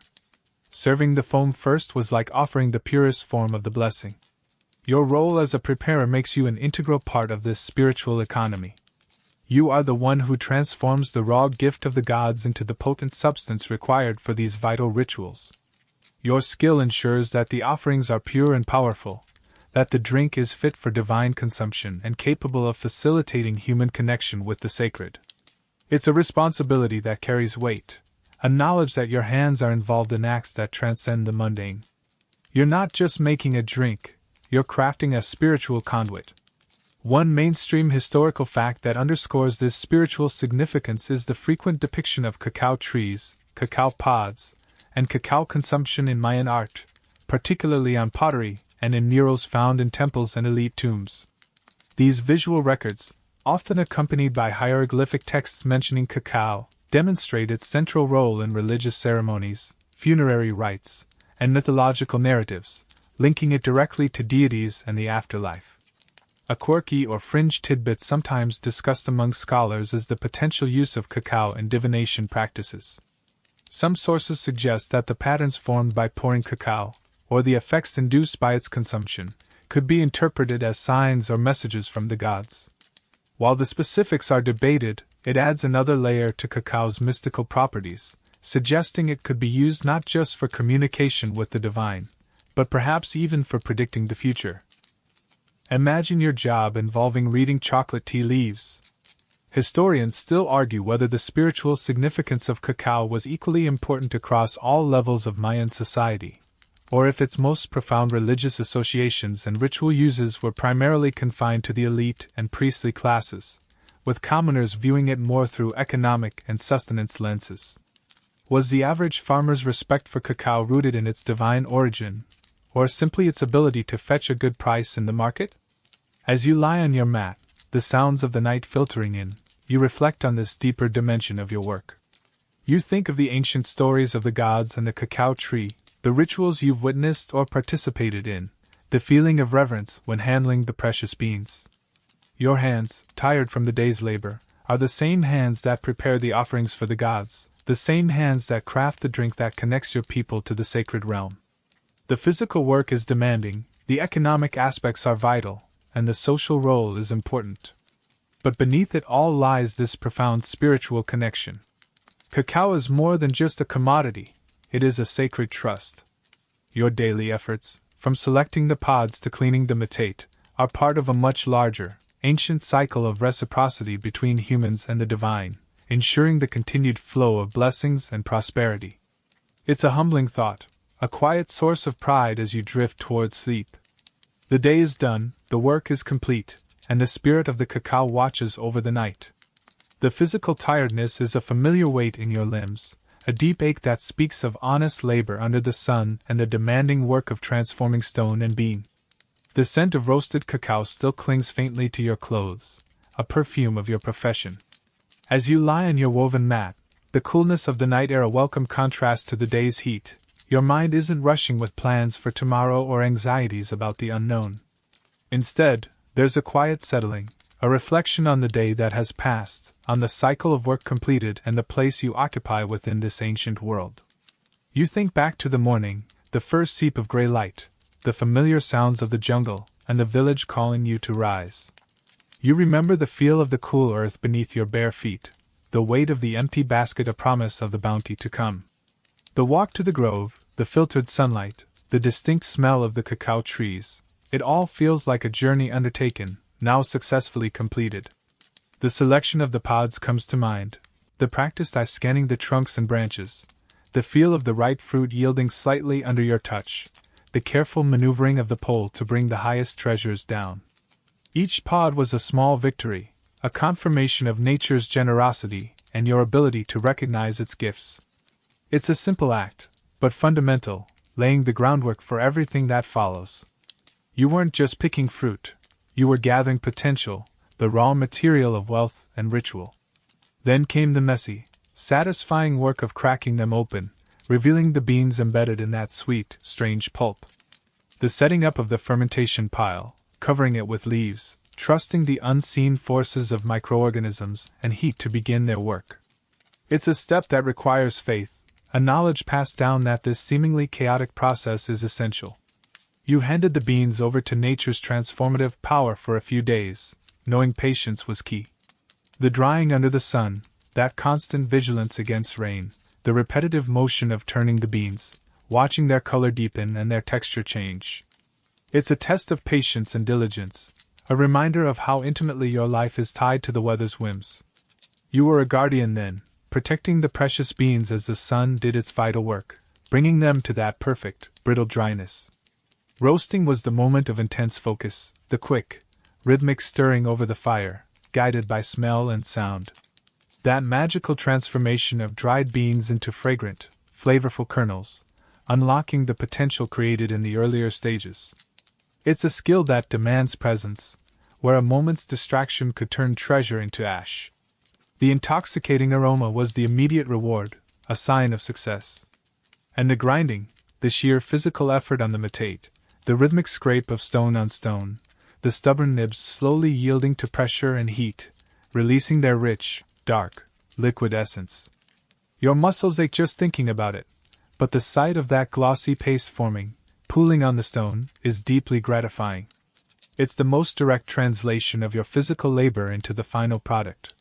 Mixing the spices, tailoring the blend for its intended purpose, adding the bite of chili, the perfume of vanilla, the earthiness of maize. It's where your artistry comes fully into play, balancing flavors, creating a complex profile that is far more than just cacao. And finally, the frothing, the rhythmic pouring or whisking, building that signature layer of foam that elevates the drink from simple liquid to sacred elixir. It's performance and precision combined, a final act of crafting before the drink is served. Serving the finished cacao, watching the recipient take that first sip, seeing their reaction to the aroma, the heat, the flavor, that's the moment the cycle is complete, the product fulfilling its purpose. Whether it was for daily energy, social connection, or spiritual ritual, you provided something vital, something that carried economic value, social weight, and spiritual significance. Your hands, rough and tired, are the instruments of this transformation. They have touched every stage, guided every process. They have felt the sticky pulp, the dry bean, the heat of the roast, the resistance of the nib, the flow of the paste, the weight of the frothing vessel. These hands connect you directly to the earth, to the plant, and to the people you serve. You are not a ruler, a priest, or a warrior. You are a preparer. But in this world, your role is just as essential. You are the one who unlocks the power of cacao, making possible the trade that connects communities, the feasts that solidify social bonds, the rituals that bridge the gap between the human and the divine. Without your skill, the precious beans would remain just bitter seeds. One mainstream historical fact that resonates now is how integral specialized crafts were to Mayan society. While many people engaged in farming, individuals who mastered specific skills like pottery, weaving, stone carving, or, crucially, cacao preparation, played vital roles in the economy and social structure, often commanding respect and facilitating the exchange of goods and services beyond basic subsistence. A quirky or fringe tidbit that adds a layer to this reflection is the idea that certain preparers might have been seen as having a special, almost magical connection to the cacao plant, perhaps able to coax out better flavors or more potent effects through their personal energy or specific, non-standard techniques. While hard to prove, it speaks to the mystique surrounding skilled craftsmanship in a world where the line between the physical and the spiritual was often blurred. Imagine having a reputation for making the most magical chocolate in town. Historians still argue whether the level of skill and specialization in crafts like cacao preparation was primarily concentrated in urban centers serving the elite, or if highly skilled individuals were also present and valued in smaller rural communities like your own, contributing to the local economy and serving regional needs. Was your village a hub for cacao expertise? Or are you one of the few masters in a more rural setting? As you lie there, the sounds of the jungle a lullaby, you feel a deep connection to the cycles of nature, the growth of the pods, the power of the sun, the processes of fermentation and drying. You are a part of this larger rhythm. Your work is demanding, but it is also deeply meaningful. You provide sustenance, wealth, status, and a connection to the sacred. It is a good work, an honorable work, a necessary work. The aches in your body are a testament to the day's efforts. The lingering scent of cacao is a reminder of the transformation you facilitated. The knowledge of the beans safely stored, the paste prepared, the tools cleaned, this brings a sense of order and completion. You have contributed to the well-being of your family and your community. You have honored the gift of the cacao tree. The darkness is complete now, the stars beginning to pierce the velvet sky visible through the gaps in your dwelling walls. The day's journey is over. The world outside continues its nocturnal life, but for you, it is time for rest. Your mind begins to quiet, the thoughts of the day's work softening like the edges of a dream. The sounds of the jungle become less distinct, merging into a gentle, rhythmic backdrop. You are safe, you are home, and your body, tired from its labor, is ready to recover, preparing for the dawn that will bring its own demands and opportunities. The scent of cacao is fading now, a whisper on the edge of sleep. The earth holds you, the jungle breathes around you, and the ancient rhythms continue, carrying you into the quietude of the night. Sleep comes, deep and restorative, the sleep of a worker whose labor is done, whose contribution is made, whose place in the world feels secure and meaningful. The day is done. The work is complete. The sounds soften. The air is cool. You are drifting now. The jungle's breath is soft, a gentle rhythm. The metate waits. The beans are stored. The spirit of cacao rests. Your body is heavy, sinking into the mat. The aches fade. The mind is quiet. Just the soft hum of the world outside. Gentle. Peaceful. Drifting into sleep. Nothing to do now but rest. Let the night hold you. Let the jungle sing its lullaby. Let the spirit of cacao watch over your dreams. Safe. Secure. Drifting.